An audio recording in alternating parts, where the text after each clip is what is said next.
Hi guys, welcome back to my channel. Oh dear. So as you can see, we have a special guest. We've got Chow.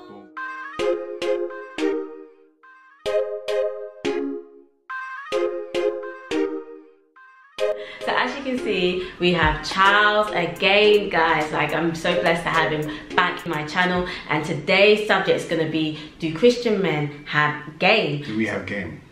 Well, let's see. So Charles, he runs an event, You Got Game, and those of you who saw my last video, I definitely was promoting that. So yeah, you should definitely check it out. And he's very well researched in this area, and that's why I have him on my channel today. I'm well researched. Yeah, well researched. Obviously running my event, You Got Game, which is it's a Christian networking games night where people can meet people, that kind of thing. And so obviously, having hosted that event on numerous occasions, I've had to deal with this question over and over and over again. And we're gonna deal with it on camera today. So, right, first question. Why are Christian men afraid to approach Christian women? That question, I don't know if I agree with it totally, because I would say some Christian men may be afraid to approach some Christian women. And I feel that you get that in situations where the men in these Christian churches are not particularly masculine. And what I mean by that is, like, you know, they're just there. Every girl is, oh man, just sister. They're just loving her, just friendly. Yeah, but it's almost like there's no sex. Simple, like that desire in a holy environment, marriage, and it's just like there's something about just this that lack of. Let me go out. Boom! I've seen a girl. Let me check this. It's just missing. Yeah. Everything's friend, brother, sister. And like I said, I feel like that can happen when you're in an environment or a church environment that doesn't challenge men to be men, or doesn't challenge men to be masculine. But why is that? Like, maybe before they come to a church environment, maybe they wasn't necessarily like that. So why all of a sudden, like, why the change? Okay, I think that's more the case with certain people who quote unquote grow up in church and that type of thing, and are used to Christendom. Yeah. But like I said, men need to be taught to be men. Do you see what I'm saying? Okay. Yes, there's the biological element, but there's also the environment, nature element, where you have to be taught this is how we should behave, particularly Christian men. I don't think churches effeminize men per se. However, I do feel like if you're in a church where men don't do anything, like everything's the woman does this, or the woman this, the woman that, and guys don't do anything. Like, they're not challenged to do anything. Like, you get passive men. Like, we're created to lead. We're created naturally to be dominant. Like, our hormones, testosterone makes men dominant. But you know, when you're in an environment where, again, it's not conducive, like you become spaghetti, no backbone.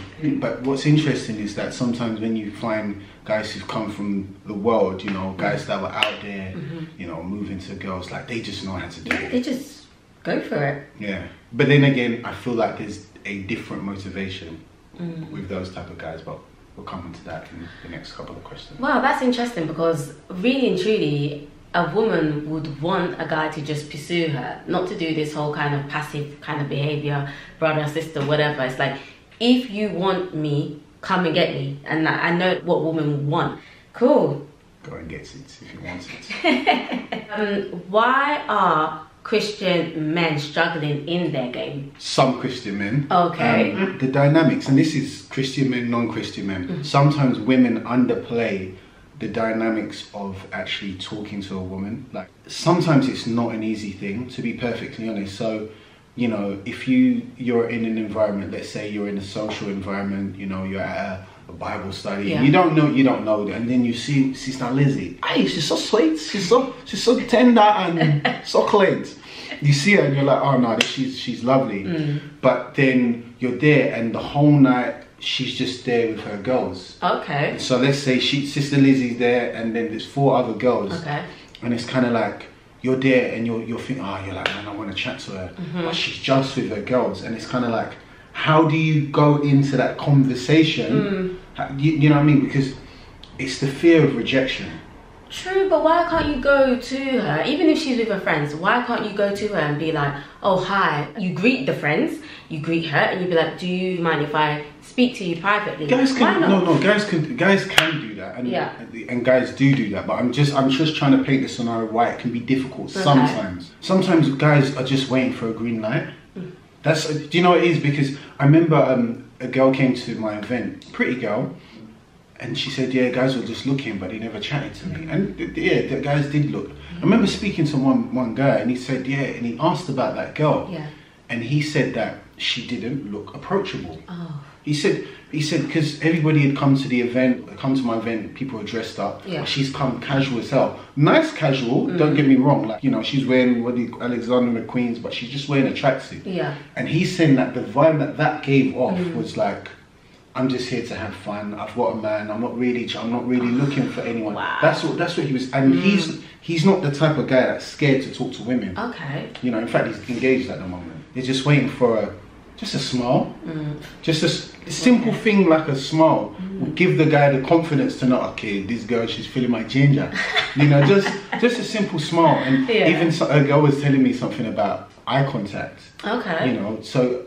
And to be honest, like, this happened to me once. Like, I was at an event, from a guy's perspective, I'm like, oh, boom, like, who's nice here? Boom, boom, I look, boom, she's nice, boom, she's nice. I'm like, okay, boom, should I chat to you?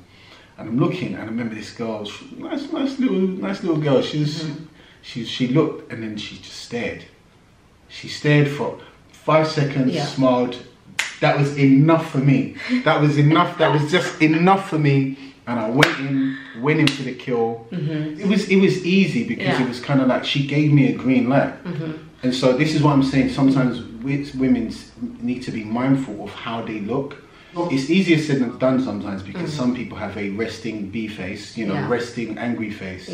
But if that's the case, if people have told you that, you need to be mindful of that. Like I said, a simple smile. Like I said, a simple smile, a simple. I can't even do this stuff. Like just a simple smile, some eye contact for 5 seconds, just counting your head. 1.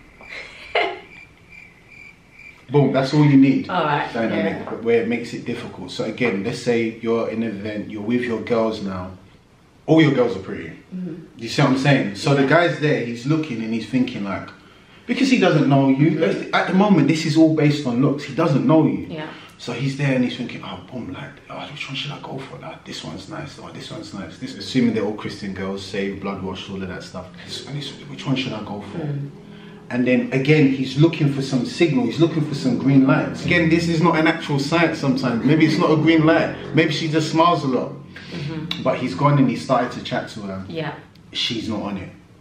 Immediately, she's not on it. She's going to tell her girls. Yeah. And you're thinking, okay, I wanted to chat to that one too. But the fact that you've chatted to the first one, that X's you out because no woman wants to be second fiddle. Yeah. So these are the dynamics that guys have to meander through. You have to go through all of this stuff. Because another thing with guys, like if you know you've got ginger, you have sauce, you know you're a fine boy, that does half the job for you. If you know how to dress. Yeah, everything. You just kind of know that more time, like, the girl's going to be on it. So why do Christian men struggle to go to Christian events? Hey, that one is like the bane of my existence as someone who's setting up events. Like, it is so difficult to get Christian men to come to Christian events. Like, guys, help me. Like, man's trying to eat out here. You know what I mean? Like, it's really difficult, but I went to an event. There was about 100 people there, 90% were women. 90% were women. Like, and it was a singles tour, Christian singles. And it's like, women come there and they're so discouraged. But whereas if it's in the world, you have the reverse. Bare man them, too many man. And then not many girls. And like, the promoters have got to let girls come in for free. Yeah. But with the Christian environment, it's different. And I've been thinking about it for a very long time. Why is this the case? But I can only put it down to a few things. Number one is that there are different motivations. So an unsaved guy going to a rave or whatever, he's got a different motivation. He's been guided by his head below. Like, he wants to do gospels, but, you know, generally speaking, a guy who's going to, you know, this is not fun. They're not necessarily looking for commitment. So you're going to find loads of guys there who want to do this, but with Christian events, generally speaking, it's a different expectation. 100%. And the expectation is no sex till, you know, if you want to put a ring on it, that kind of thing. Yep. So there's a different expectation there. But in addition to that, I also think that sometimes Christian events reflect Christian churches. So if you have churches where there are no men, like, because think about it, most churches are dominated by women in the sense of like there are more women than men. Yeah. Look at the ratio. Yeah, look at the ratios. And also another issue is I think that some guys are not hungry to get a spouse, not hungry to chat to a girl. Some guys are just prideful. I probably, like, if you had seen me in my early 20s, yeah, you want to go to a singles event? Why? Like, am I desperate? Like, is it, oh, I can chat to a girl. Like, it's not like, why am I going to? There's many options, right? Yeah, there are many. There are. Anyway, I have a girlfriend. When I hear women talk about it, like, I wasn't really going to find anyone. I was just going to have fun. You're lying. Tell the truth. You paid £30. You're looking to find someone, and that's okay. Guys, can you allow me to just divert a tiny bit? What would you say, as a Christian man, what do you look for in a Christian woman? My pastor calls it the 3 C's. Okay. It says character, chemistry, and calling. Yeah. So character, you just need to like the person. Reference to liking a person, like you need to enjoy their company. You need to like them for who they are. You know, and I say that because that's the part of them that will never age, that will never get old, that will never get wrinkles and never go grey. It's just, I just like them. I like the way they think. I like the way they smile. I like the way they laugh. I like their mind, their intellect. Yeah. So that's the character. Okay. The chemistry, I mean, that's just literally, you need to be attracted to them. And when I say attracted, you need to be sufficiently attracted to them. They might not necessarily be, you know, Tyson Beckford or Sanaa Lathan or Nia Long. These are my oh, you're sweet. Not be like that, but you need to be sufficiently attracted to them. Like, I don't think like you should be repulsed by them. You know, that's a problem. Yeah, because it's a problem for 2 things. It's not fair on the party because they deserve somebody who at least desires them. Exactly. And it's not fair on you because it's going to put unnecessary pressure on you. So calling is literally, where are you going in life? You know, I desire to travel the world. I don't want to have kids. You want to live abroad? Yeah, you want to live abroad. Like, just in terms of how you want to raise your children, finances. And when I say calling, I'm not saying it in a spiritual sense. Just like, I thought it was, by the way, when you said calling. No. But equally, I want to add to calling, just like, I feel there should be a degree of religious or spiritual harmony in terms of like what you believe. Like, I feel like the essentials of the faith need to be something that you equally share. If someone's got a major passion for evangelism and you've got someone who's like, yeah, I'm a Christian, but you know, it's not really my thing, that might be a problem. A guy wants to be a pastor, I don't want to be a pastor's wife. That could be a clash here. Yeah, that's right. You know, most important that you're marrying somebody who's in the faith, somebody who believes what you believe. Go. Do you think that Christian men settle when they find a woman in the church? I think some Christian women settle. And you know, and oftentimes that might be in the looks element. Okay. You know what I mean? Like, she might have been a thing in the world, nobody's hollering, she's getting older, progressing in age, and it's kind of like, you know, yeah, he's there. You know, that might be a rational choice, innocent, but I still don't think that might be someone you're repulsed by. Okay. Don't marry someone that. A sister said to me, she said this of a man. She said that, what if he makes your skin crawl? She said that of a guy that I knew. You know what I mean? I'm like, okay, just allow it. Settling, I think, is a poor choice of words sometimes. Okay. I think sometimes, right, let's say I was used to a certain caliber and looks-wise of girl when I wasn't saved, but maybe I've got saved. Is there a reason why those relationships didn't work? You know, maybe I was just so focused on the external, and then I see someone, she's not 10 out of 10, but I like her, but she's not like what I'm used to. Am I settling there? No. Maybe her character is so, it's just like, what is it about you? You're just special. You're different than all these things, these baddies. That you're just different, you know. And that character within them makes someone who's not necessarily 10 out of 10, a 10 out of 10 in your eyes. There are celebrities where the woman is banging and the guy doesn't look that great. Yeah. So it could be similar. Vice versa. And maybe, yeah, true. And maybe, I think confidence is a really key thing. If a guy is confident, then a woman will be attracted to him. Do you know what? I actually want to stress it with certain women as well. Yeah. Certain times it's just like, she's not necessarily the 10 out of 10, but sometimes that confidence, something about you is attractive in terms of looks. I say this to sisters, and I equally say it to guys. You know, you might be reaching X age and you're thinking, I'm single, blah blah blah. Number one, everybody's got their market. Everybody has their market. There are some ladies who are plus size. I've got a friend, he likes anything 16 plus. It likes big girls. So everyone's got their market, you know. You might be slim and petite. There are people that like slim and petite. I think there's always somebody for somebody. And I think there's a degree to which we have to both stop trying to look for perfection. It has to compromise a little bit, because nobody's perfect. Otherwise you're going to be searching for this Frankenstein monster. I'm making up names. I like Keisha, she's really intelligent. You know, I really love her mind. But I love Sabrina, oh, she's so sexy. Hey, that girl. Jacqueline, I actually know Jacqueline, I don't love you like that, but I love you.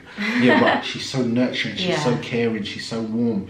You know, and it's kind of like, you want to find someone that's got all of those things, and that person might not exist. You know, so there's no perfect list. There's no perfect. Thank you so much for like sharing all of that. Was there anything that you wanted to add, you wanted to bless the guys with?